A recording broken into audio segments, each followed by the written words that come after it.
April 23, 1943. Radom, occupied Poland. The engine of the military truck was already running when Marta Weiss understood, with brutal clarity, that her children would not be coming back with her that night. Not the next one. Perhaps never. Standartenführer Otto Reinhardt didn't raise his voice. He didn't need to. He held a brown folder filled with names typed in black ink, and his index finger moved with the cold precision of someone used to sorting defective objects on an assembly line. First, he pointed to the 11-year-old boy standing motionless by the wire fence, then to the 8-year-old girl whose face had emptied itself of all expression, and finally to the 4-year-old, who still didn't understand why his mother was trembling, as if the ground beneath her feet were about to give way. "Only the children," he said, without lifting his eyes from the list. There was no struggle, no screaming, no obvious violence. The guards didn't even touch the children. They simply waited with the bureaucratic patience that defined every selection. Because in April 1943, at the Radom Processing Center, everyone breathing inside those fences knew that resistance meant dying before the sun went down. Marta pressed Noah against her chest with a force that, in any other context, would have been painful. The boy buried his face in his mother's neck, breathing her in as if he were trying to store her scent somewhere deep in his memory, a place no one could reach to erase it. Lena began to cry without sound, using the silent method she had learned over the past 6 months, after discovering that sobs attracted attention, and that being seen meant being in danger. Jakob, the eldest, remained completely still. His dark eyes no longer held the innocence of an 11-year-old. They were the eyes of someone who had seen bodies in the streets of Łódź, who had heard gunshots in the middle of the night, who understood that the world had stopped making sense a long time ago. The soldier driving the truck, Gefreiter Paul Heller, 22 years old, from Saxony, avoided looking toward the line of mothers behind the wire. He kept his eyes fixed on the steering wheel, the dashboard, anywhere that wasn't those faces. He knew that if he met the gaze of even one of them, something inside him might break beyond repair. And a broken soldier doesn't survive the war.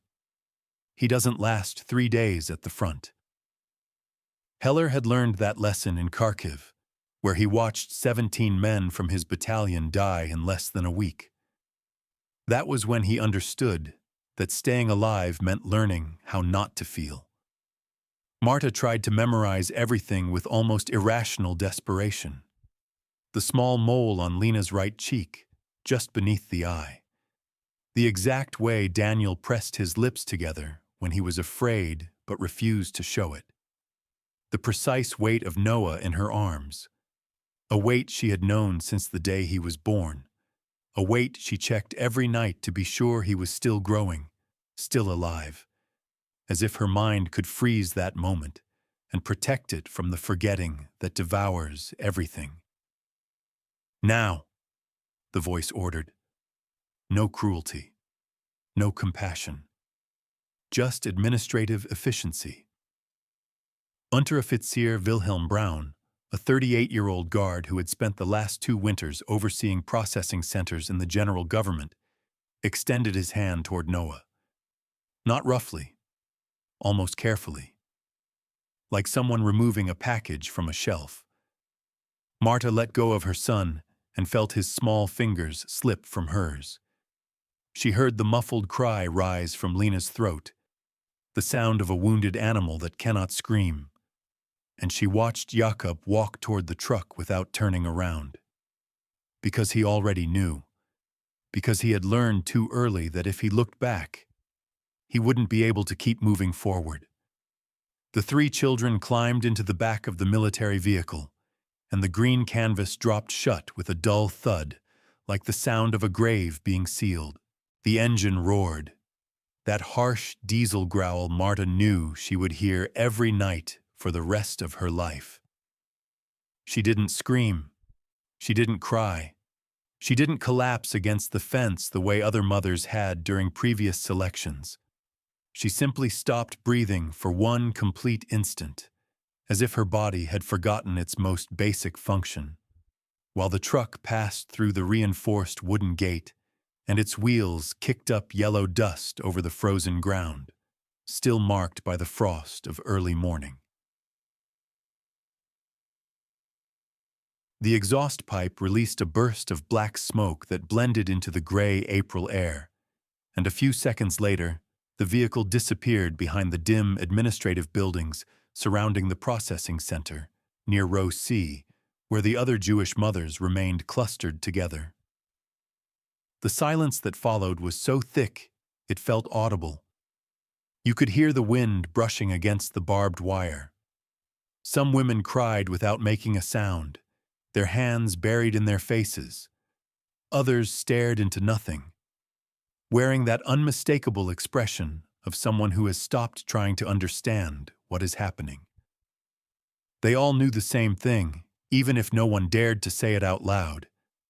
In the general government's processing centers, when children were separated from their mothers, it was because they were no longer needed alive. Children couldn't work. They produced nothing. They had no value within the economy of extermination that kept the machinery running. Marta Weiss did not ask where they were being taken. She did not ask when they would return. She did not ask whether there was a form to sign, an authority to appeal to, a procedure to follow. She knew no one would answer, and she also knew that when answers did exist in that place, they were never ones a mother could endure. Hours later, when she finally gathered the strength to approach the administrative building, she was given a single word. It was spoken by a Polish officer acting as a translator for the Germans. Transferred. A technical word. Clean. Sterile. Without visible blood, without screams, without explicit violence. As if 3 children with names, histories, and laughter that had once filled rooms could be reduced to a routine administrative act. A line in a ledger, a number in a column, a note in blue ink added by a clerk before going to lunch. That night, Marta did not eat the piece of hard black bread allotted to her. She did not touch the watery cabbage soup that smelled of dirt and despair. She did not drink the sugarless tea served in dented metal cups. She sat on the packed dirt floor of Barrack Number 7, in the same corner where she had slept for the past 16 nights, and she began to count. First the seconds. 1, 2, 3, 4. Then her breaths. Inhale, exhale, inhale, exhale. Then the beats of her own heart striking her ribs with almost obscene regularity, as if it didn't know the world had ended. Because as long as she could count, she was still waiting. And as long as she was waiting, her children still existed somewhere in the universe. And as long as they existed, she could not afford the luxury of collapsing. In the spring of 1943, the German general government controlled what remained of central and eastern Poland with an administrative efficiency that had turned extermination into bureaucratic routine. Radom, a city of Renaissance architecture once called the Padua of the North, with its 50,000 inhabitants and elegant squares, had been transformed into a laboratory of Nazi social engineering. Mass deportations of the Polish population, forced settlement of ethnic Germans brought in from Romania and Ukraine, and systematic selections of Jews processed like defective merchandise on an assembly line. The processing centers, Durchgangslager in official terminology, were not extermination camps in the strict sense. They had no gas chambers built of brick and cyanide piping, no crematoria operating 24 hours a day, none of the screams associated with places like Auschwitz or Treblinka. They were, at least in theory, temporary transit spaces, places where the Jewish population was classified before being sent to its final destination. But everyone who passed through those gates knew that transit was just another elegant word for postponing death. From there, cattle trains departed east every 3 or 4 days, to Belzec, where around 800,000 Jews were murdered between March 1942 and December 1943, to Sobibor, where some 250,000 were killed in gas chambers disguised as showers, or to places whose names did not even appear on official Reich maps, as if erasing them from paper might erase them from history as well. The selections carried out in these centers did not follow the brutal yet understandable logic of slave labor that defined other camps. They were not looking for strong young men for munitions factories, nor skilled technicians for coal mines, nor engineers to build roads. They were searching for something simpler, and at the same time far more terrible: to empty entire territories, to erase collective identities, to turn human beings with memory, language, and culture into statistics that could be transmitted to Berlin in coded telegrams. And in a system where human value was measured solely in terms of immediate productivity, children under 12 were entirely expendable. They produced nothing. They built nothing. They served no economic purpose. And that is why, when SS officers separated children from their mothers during selections, everyone understood the implicit message without a single word being spoken. Those children would not return. There was no reversal, no appeal, no administrative error that could be corrected. Martha Weiss understood that merciless logic better than most. She was 31 years old, yet her gaunt face and trembling hands belonged to someone closer to 45. Before the world lost all coherence, she had been a lawyer in Łódź. She worked at a modest firm near Krasinski Square, defending tenants evicted without cause, shopkeepers cheated by dishonest partners, women abandoned without child support. She truly believed in the power of words, believed that well-crafted arguments could bend the will of corrupt judges, that reason and law were forces capable of restraining injustice. The war taught her something brutal that no law book could ever anticipate. Words mean absolutely nothing when those with the power to listen have already decided not to hear. Her husband, David Weiss, a historian and professor specializing in the Napoleonic period at the University of Łódź, died in the ghetto during the winter of 1942. Officially, tuberculosis, according to the certificate she was given. Marta knew better. It was hunger combined with cold that killed him. The body simply stopped functioning after 5 weeks surviving on 120 calories a day, like a precision clock that runs out of tension and stops in the middle of the night without making a sound. She was left alone with 3 children in a world that invented more elaborate ways each day to destroy everything one could love. Daniel, the eldest, was 11 years old, but carried the gaze of someone 30. He didn't play. He didn't smile. He didn't ask naive questions about why the sky is blue or where stars come from. He observed. He calculated. He analyzed. He knew instinctively when to hide in basements, when to stay silent even as insults were whispered at him, when to obey without asking a single question. He had learned to survive by completely renouncing childhood. He had seen corpses piled at the corners of the ghetto. He had heard the gunshots that killed those who violated curfew. He had memorized the faces of Polish collaborators who betrayed hiding places in exchange for half a kilo of sugar. All of that terrible knowledge had settled into his face as an unnatural seriousness. Lena, 8 years old, was different in appearance but marked just as deeply. She spoke little, but absorbed everything with the quiet intensity of children who have learned that survival depends on information. She memorized faces with almost photographic precision and remembered names after hearing them only once. She listened to conversations not meant for her and stored every word, as if she sensed that somewhere in an unimaginable future, that information might make the precise difference between living and dying. She was small, thin, with eyes so large they seemed oversized for her face, and that physical invisibility, that ease of going unnoticed, in 1943 functioned almost like an evolutionary advantage.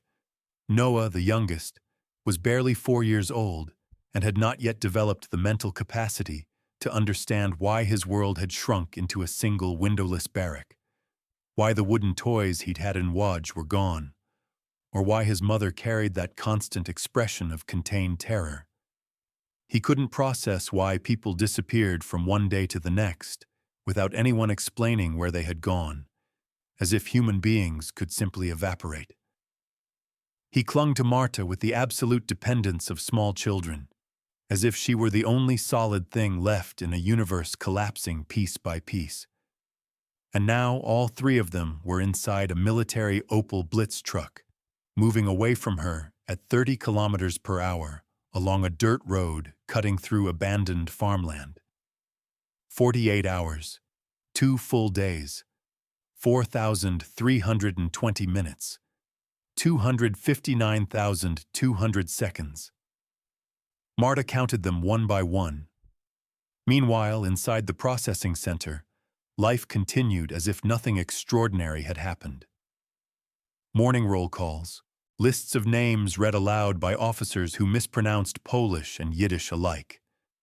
Rations distributed with mathematical precision. 200 grams of black bread per adult, 50 for children under 6. Evening counts, where everyone had to remain standing under sun or rain until the numbers matched. Everything kept operating with the mechanical accuracy of a factory that never halts production.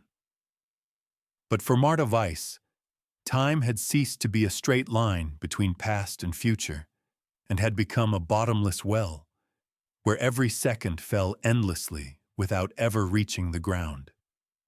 Minutes stretched until they became physically unbearable. Hours repeated themselves as if the universe's clock were jammed. Her thoughts moved in perfect circles, always returning to the same point. Where are they now? Are they alive at this moment? Are they cold? Are they hungry? Are they crying for me? Do they remember me? Do they know I didn't abandon them? The women from Row C tried to comfort her with the well-intentioned clumsiness of those who don't know what to say in the face of absolute pain. Some whispered stories they had heard secondhand about children supposedly sent to German farms in Saxony to be re-educated and turned into agricultural laborers. Others spoke of rumors about orphanages run by the International Red Cross, where Jewish children were kept alive until the end of the war. An older woman named Rachel, who had lost her 2 daughters in a selection 3 weeks earlier, even told her that she had heard of someone who knew someone whose cousin worked in administration, and swore that some children were being sent to Switzerland in secret exchanges. All of them knew, including Rachel, that these were merciful lies, necessary stories, told so they wouldn't go completely insane, so they could breathe for one more day. Marta did not listen, not out of rudeness, not out of rejection of comfort, but because something inside her had closed like a steel door and retreated inward into a space where external words could no longer enter.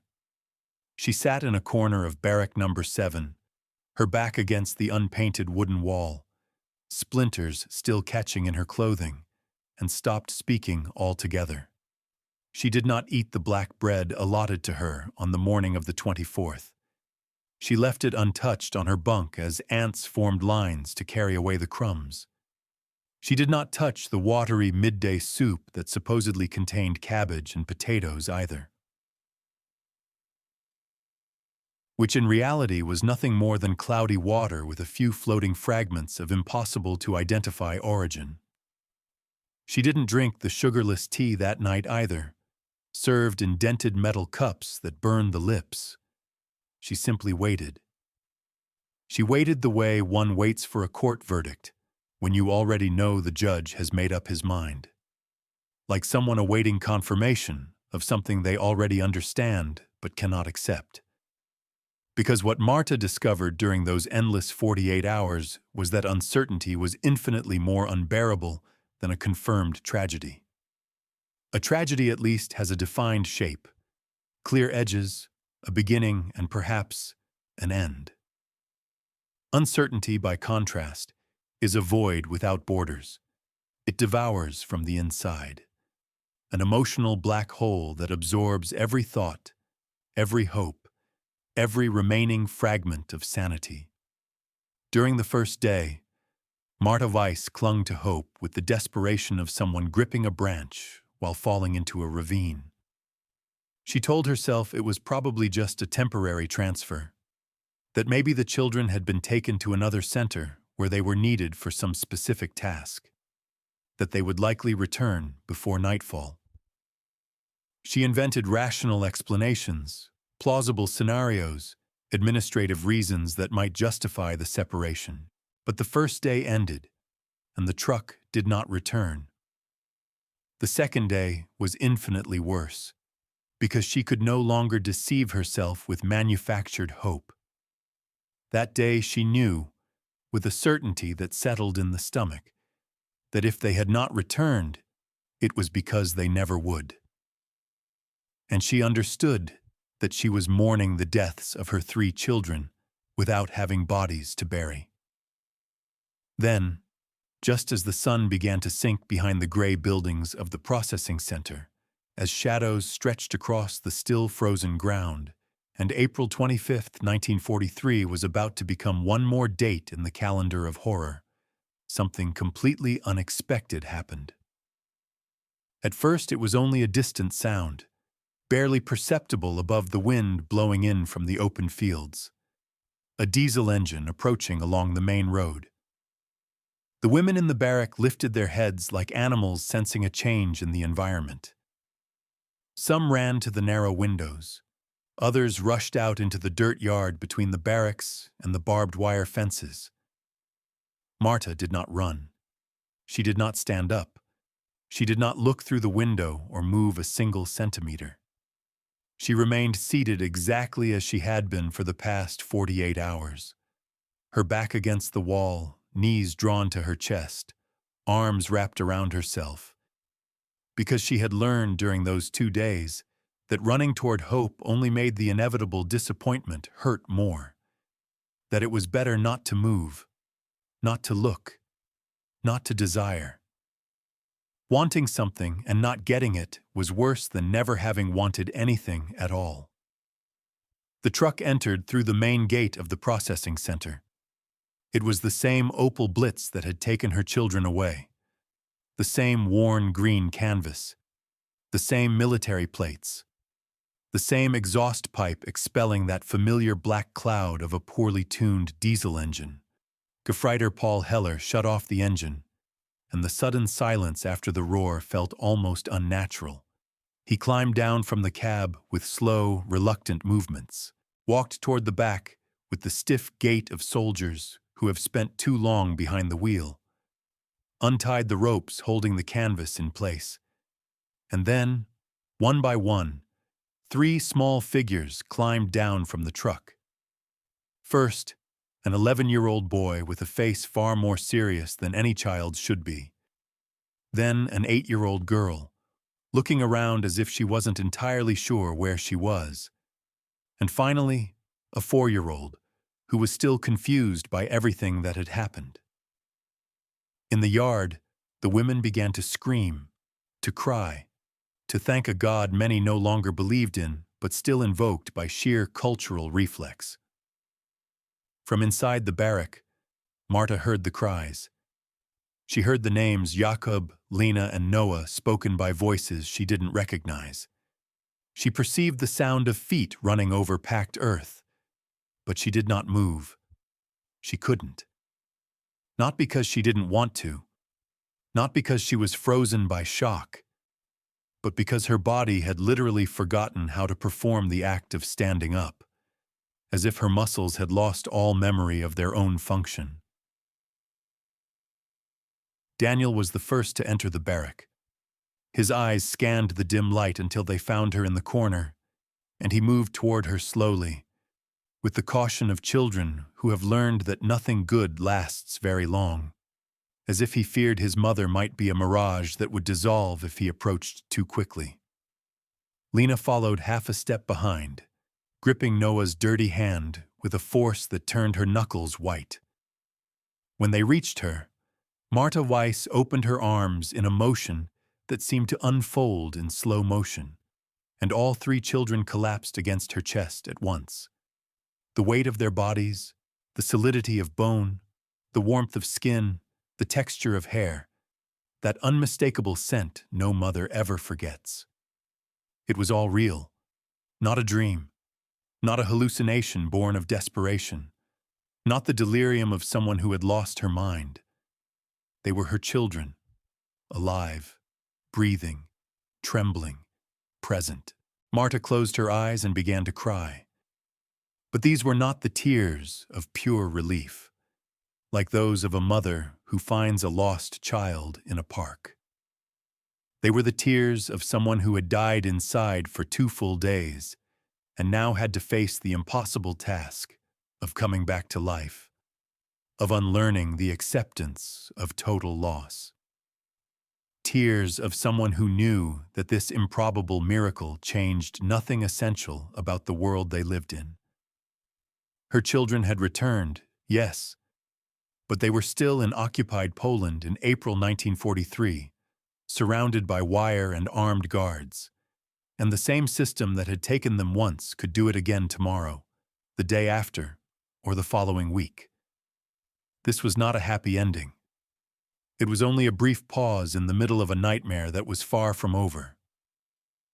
What Marta did not know then, what she could not have known, what no one in the Radom Processing Center could have imagined, was that behind this impossible return, something had occurred that completely defied the rigid logic of the system oppressing them. Standartenführer Otto Reinhardt had ordered the selection according to standard protocol. He had pointed to the 3 Weiss children after checking their ages in his folder, signed the transfer order in his angular handwriting, and stamped the document with the official SS emblem, the imperial eagle and skull, all in full compliance with the operational directives of the general government. According to procedure, the children were to be transported to a temporary concentration point on the outskirts of Biłgoraj, 63 kilometers east of Radom, to be included in the next rail transport to Sobibor. That was the routine. The same rule applied to hundreds of children in the preceding weeks. The journey was supposed to take about 2¼ hours at the average speed of 30 kilometers per hour that military trucks managed on the dirt roads of eastern Poland. Gefreiter Paul Heller had driven that exact route 17 times over the past 3 months.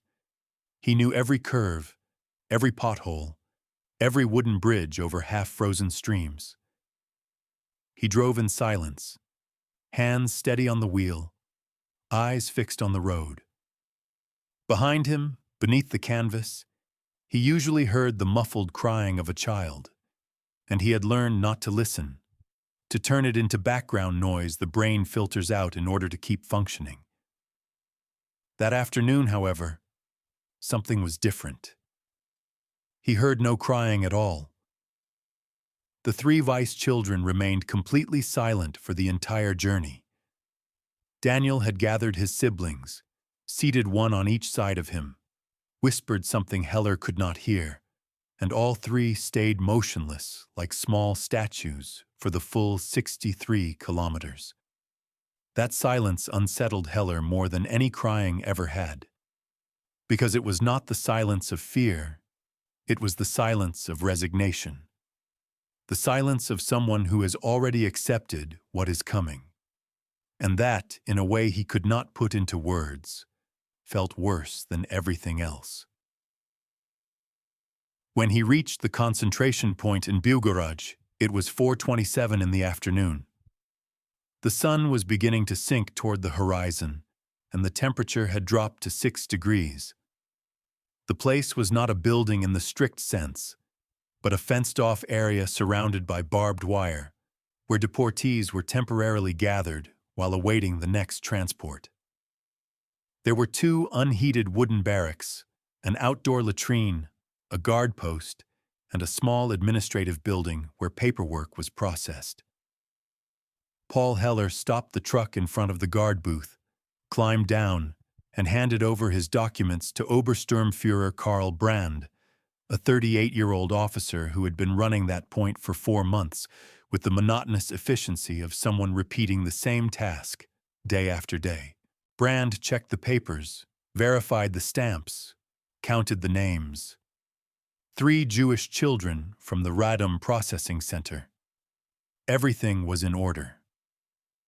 "Unload them," he ordered. And that was when something completely unexpected happened. A voice came from the administrative building. "Wait." Everyone turned. A man stepped out who was not wearing a military uniform. He had on a gray civilian overcoat, dark flannel trousers, and a wool scarf wrapped around his neck. He was 53 years old, with gray hair combed straight back, metal-framed glasses, and the unmistakable look of a mid-level bureaucrat. The kind of man whose life has been spent filling out forms. It was Dr. Wilhelm Aderhold, a physician by training, a sanitary administrator in the general government by obligation, a man temperamentally exhausted by war. He was not a career military officer. He had been drafted into compulsory civil service in 1940, after his medical practice in Heidelberg closed due to staff shortages. Since then, he had been assigned to health logistics tasks, supervising the transport of medical supplies, managing field hospitals, preventing epidemics such as typhus from spreading among German troops. Tedious, bureaucratic work, full of forms in triplicate and coded telegrams. Work Aderhold carried out with the same professional efficiency he had applied for 30 years in his private practice. No enthusiasm, no ideology, just obedience. Because in wartime, obedience was often the only way to survive. That day, he was overseeing the shipment of a batch of anti-typhus vaccines destined for 6 different labor camps in the Lublin district. A minor task that should have taken no more than 2 hours. But the vaccine truck had been delayed by mechanical problems, forcing him to wait at the Bugaraj concentration point. He was standing by the window of the administrative building, smoking a cigarette and looking out over the yard with mild distraction, when he saw Heller's truck arrive. He watched Brand review the paperwork. He saw Heller move to the back to open the canvas, and then he saw 3 children climb down. An 11-year-old boy who walked with the stiffness of a soldier, an 8-year-old girl looking around with enormous eyes, and a 4-year-old who clung to the girl's hand. Aderhold had seen hundreds, perhaps thousands, of Jewish children over the past 3 years.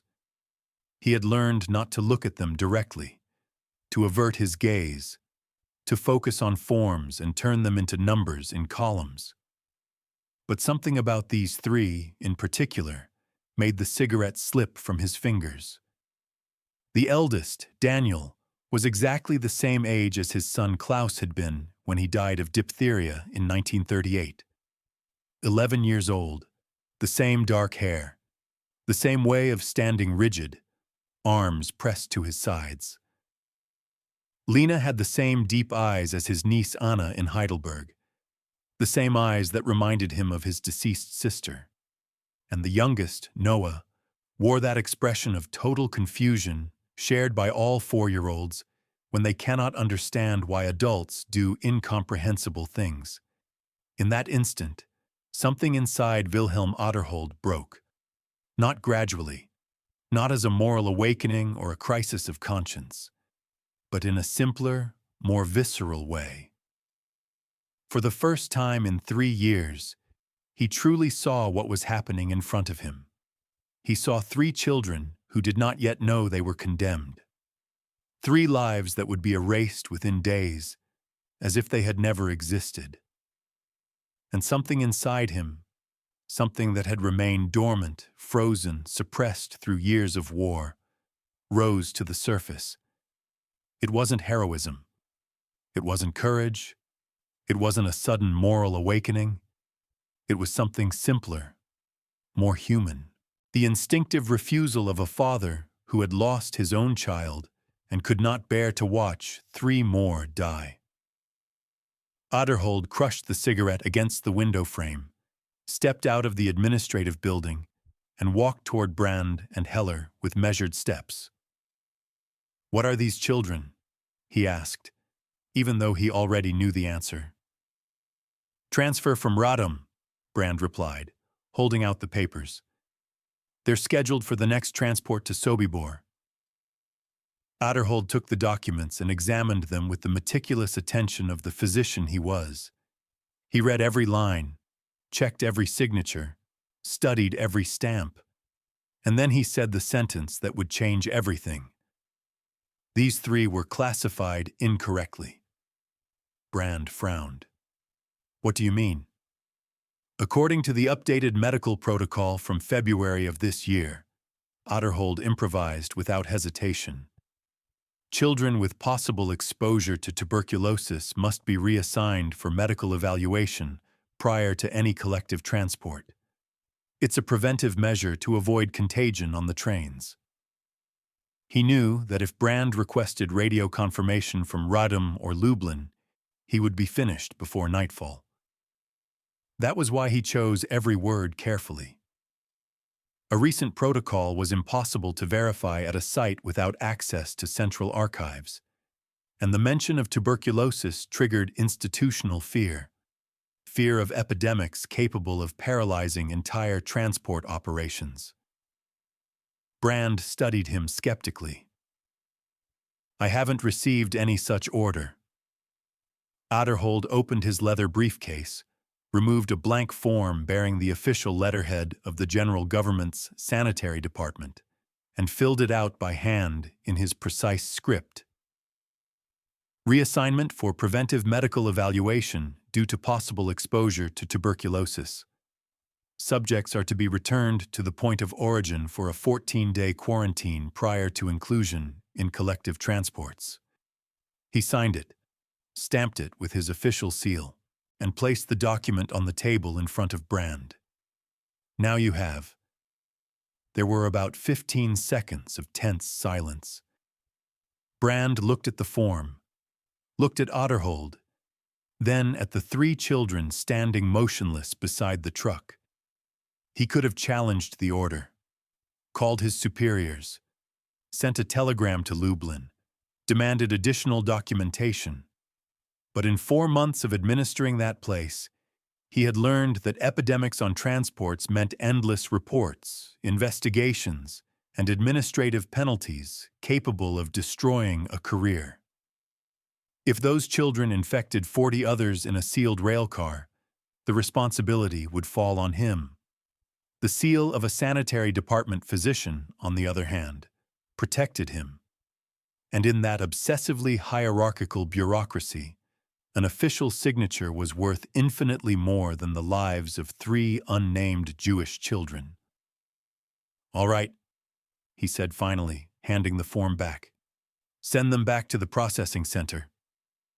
Paul Heller received the order without asking a single question. He helped the 3 children back into the truck, started the engine, and drove back toward Radom along the same dirt road he had traveled just over 2 hours earlier. During the entire return trip, he didn't say a word. He didn't look in the rearview mirror toward the canvas. He didn't try to process what had happened. But when he arrived at the center and saw Marta Weiss clutch her 3 children with the desperate force of someone who has recovered what she believed was lost forever, something inside him, something frozen since he had witnessed the massacre of civilians in Kharkiv, began to thaw slowly. It wasn't a miracle. It was a form.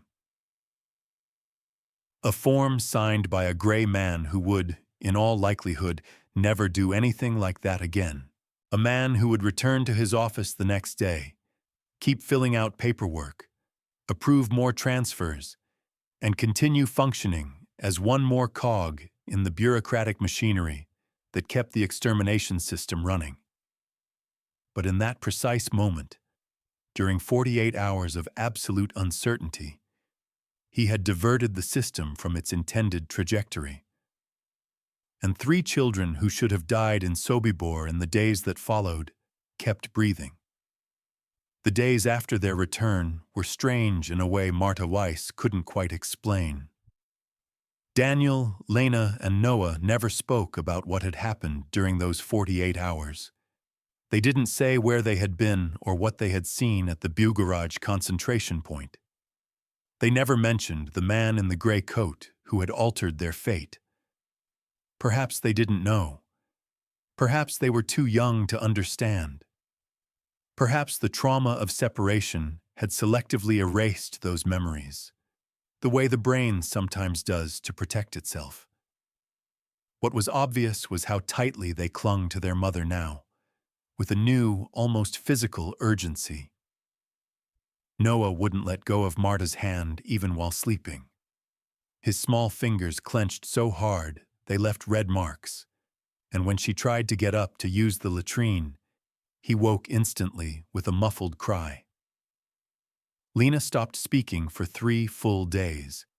She didn't utter a single word, only watched, tracking every movement her mother made with those enormous eyes that seemed to record everything.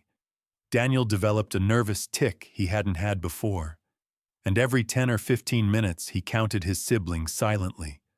1, 2, I am 3, as if he needed to confirm again and again that they were still real. Marta didn't ask what had happened either. She knew there were answers too heavy for children to carry, and that forcing them to put trauma into words could be more harmful than silence. What mattered was that they were alive, that they were breathing, that their hearts were beating, that they still shared the same physical space with her. But she knew something else as well, something that kept her awake at night. This reprieve was temporary. The system that had taken her children had not disappeared or changed. It hadn't suddenly developed a moral conscience. Nazi bureaucracy did not make the same mistake twice, nor did it tolerate deviations from protocol. If someone in Radom or Bugaraj reviewed the records and noticed the discrepancy between the departure documents and the return papers, they would come for her children again. Marta understood that if they wanted even a chance at survival, they would have to disappear before the administrative machine corrected its error. 3 weeks after their return, in the early morning hours of May 16, 1943, she and her 3 children were included in a mass transfer to another center on the outskirts of Lublin. It wasn't a selection, just routine bureaucratic movement. 200 people divided among 3 trucks. From Lublin, they were sent to Poniatowa, then to Troniki, and later to a labor camp near Puławy, where Marta was assigned to sorting clothing in a warehouse and the children to minor cleaning tasks. They kept moving every few weeks, and each time there was a transfer, Marta made sure all 4 names were on the list. She made herself visible when necessary, volunteered for whatever work was required, and did what she had to do to be considered useful within the system. They learned how to be invisible in the right way, present enough not to be forgotten, discreet enough not to attract dangerous attention, reduced to a number moving from place to place, without anyone asking why. Gyatotita and the 4 of them, mother and 3 children, remained together for 23 more months, until Soviet troops of the First Belarusian Front liberated the last camp where they were being held, on the outskirts of Warsaw, on January 17, 1945. Something that, in occupied Poland between 1943 and 1945, already amounted to an almost impossible act of resistance. Wilhelm Otterhold never saw the 3 children he had saved with a falsified form again. He never learned their full names, never asked what became of them after the truck returned them to Radom, never checked whether they survived the war or were simply swallowed by another transport. Weeks later, he continued working in the sanitary administration of the general government until the final collapse of the Reich. He signed hundreds more forms, authorized dozens of prisoner transfers, supervised the shipment of thousands of medical supplies to labor camps and military hospitals. Without altering another document, without diverting the machine's course again. That afternoon of April 23, 1943, was the only time in 3 years of war that he stepped outside protocol. When the Soviets entered Poland in January 1945, Otterhold fled west along with thousands of German civilians escaping the advance of the Red Army. He crossed the border on foot over 4 days and hid on an abandoned farm near Munich, where he remained concealed for 2 months. He was never arrested by Allied authorities, never tried for war crimes. His name does not appear in denazification records. He was neither interrogated nor investigated because, according to official files, he had committed no crime. He had been a civilian sanitary administrator who supervised supplies, filled out forms, and followed orders.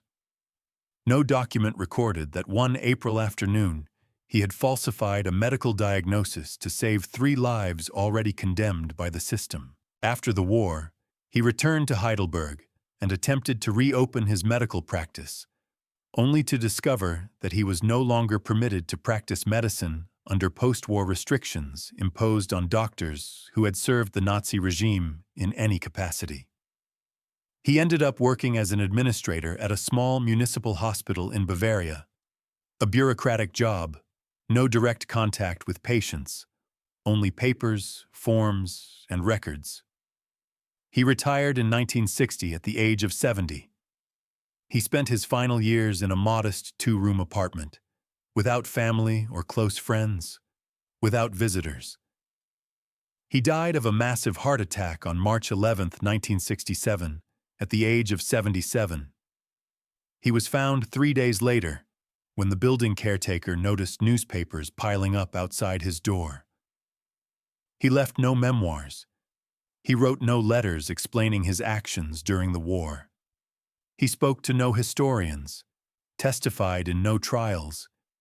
He simply lived for 32 years in silence about what he had done, and then died. He was buried in an unmarked grave in the municipal cemetery in Munich, completely forgotten, like the vast majority of gray men who populated the administrative margins of the war. Too little heroic to be remembered, too little criminal to be judged. Martha Weiss and her 3 children survived until the Soviet liberation in January 1945. All 4 weighed roughly half their normal body weight. They were covered in sores from malnutrition, suffered from chronic dysentery. Lena had early-stage tuberculosis, and Daniel had lost several teeth to scurvy, but they were alive. They spent 4 months in a Soviet field hospital, where for the first time in years, they received sufficient food, medicine, and clean clothing. And in May 1945, when the war officially ended, Marta made a final decision. They would not return to Poland. There was nothing left to return to. Their apartment in Warsaw had been destroyed during the uprising. Atitam. Her family had been exterminated, and the Jewish community that had once existed was completely gone, so they made a simple, final decision: to go to Palestine. They traveled on a refugee ship that sailed from Italy in August 1946, a battered, overcrowded vessel carrying more hope than certainty, and arrived in Haifa on September 3rd. 2 years later, when the State of Israel was proclaimed in 1948, they became citizens of a country that had just been born. Daniel became a civil engineer. He studied at the Technion in Haifa and specialized in infrastructure for arid regions. For 30 years, he built bridges, roads, and irrigation systems in the Negev desert. He married a schoolteacher named Ruth, and they had 2 children, David, named after his father, and Clara. He never spoke publicly about the war, never attended commemorative ceremonies, never gave interviews. He simply lived. He built things that connected places. He raised his children. He worked until the age of 65 and died in his home in Tel Aviv in April 1998, one day before the anniversary of his separation from his mother in Rodom. He was 66 years old and died in his sleep. Lena became a historian. She studied at the Hebrew University of Jerusalem and earned her doctorate with a dissertation on the collective memory of genocide. She spent 3 decades researching, documenting, and preserving survivor testimonies. She wrote 3 academic books on different aspects of the Holocaust, lectured at universities in Europe, the United States, and South America, and worked as a consultant for Yad Vashem. But she never wrote about her own experience or explained how she and her brothers survived when, statistically, they should not have. When asked why she never wrote memoirs, she always gave the same answer. There are stories that do not need to be told in order to be true. She died of pancreatic cancer on July 14, 2011, at the age of 76. Her last words, whispered to her daughter in palliative care, were simple and exact. "Someone saved us." I don't know who, but someone did. Noah, the youngest, barely remembered the war, only scattered fragments and sensations without context. A dark truck, the smell of diesel that made him nauseous. His mother's voice calling him from very far away. He did not remember the processing center, the separation, or the man in the gray coat who changed his fate. He became a doctor, studied at the Tel Aviv Medical School, specialized in pediatrics, and worked for 40 years at Ichilov Hospital, with a dedication his colleagues described as obsessive. He saved hundreds of lives, perhaps thousands. He married, had 3 children and 6 grandchildren, and lived a life that, by any statistic, he should never have lived. He died in his sleep on June 9, 2019, at the age of 80, surrounded by photographs of his grandchildren. Marta Weiss lived to the age of 92 and never spoke publicly about what happened in April 1943. She gave no interviews, wrote no memoirs, and took part in no documentaries. When her grandchildren asked her about the war, she answered with gentle evasions, small anecdotes, details without weight. But every year, without exception, on April 25th, she lit 3 candles in her Tel Aviv apartment, one for each child she had recovered when the logic of history said she had lost them forever, and a 4th for someone she had never met, for the man who signed the paper that gave them back their lives, for the one who diverted the machine just long enough for her children to breathe one more day. Marta died on January 30th, 2016. She was buried in the Holon Cemetery beside a headstone bearing the name of her husband David, whose body was never recovered. Her 3 children were present at the funeral, Daniel, Lena, and Noah, 64, 61, and 58 years old, respectively. When the coffin was lowered, they took each other's hands, just as they had done in the back of a military truck in April 1943. Because there are things time does not erase, and gestures that are etched into the body more deeply than any conscious memory. We don't know how many times something like this happened during the war, how many forms were quietly altered, how many orders were subtly modified, how many gray men diverted the machinery of extermination once, just once, for a brief moment, without leaving an official trace. Those acts left no visible marks in the archives. There are no monuments, no plaques, no annual ceremonies where speeches are given about their courage. The archives of the German general government were partially destroyed in January 1945 as Soviet forces advanced toward Krakow. The documents that survived were confiscated and scattered among institutions in Poland, Germany, and Russia. The specific form Wilhelm Aderhold signed on April 23, 1943 almost certainly no longer exists. Destroyed, lost, or forgotten in a dusty box in some basement in Warsaw. There is no documentary proof that Aderhold saved 3 children. No testimony from Marta naming him, because she never knew his name. No memoirs in which he confessed what he did, because he never wrote anything. What remains are the lives that continued when they should not have. The children those 3 children went on to have. The grandchildren, great-grandchildren, and the generations that followed. In 2024, the direct descendants of Daniel, Lena, and Noah numbered 43 people. 43 human beings who breathe, work, love, create, and exist. 43 lives that would not exist if a gray man had not falsified a medical diagnosis at a concentration point in eastern Poland. Every one of them carries, unknowingly, the echo of a decision made more than 80 years ago. A decision that did not change the course of the war, did not stop the genocide, did not save millions, but saved 3. And sometimes, in the middle of absolute horror, turned into administrative routine, 3 lives are enough to remember something essential. Humanity is not a philosophical abstraction. It is not an academic concept or a value proclaimed in speeches. Humanity is a signed form by someone who was not a hero. It is a soldier who turns a truck around when he could have kept driving. It is a mother counting seconds for 48 hours because as long as she can count, her children still exist.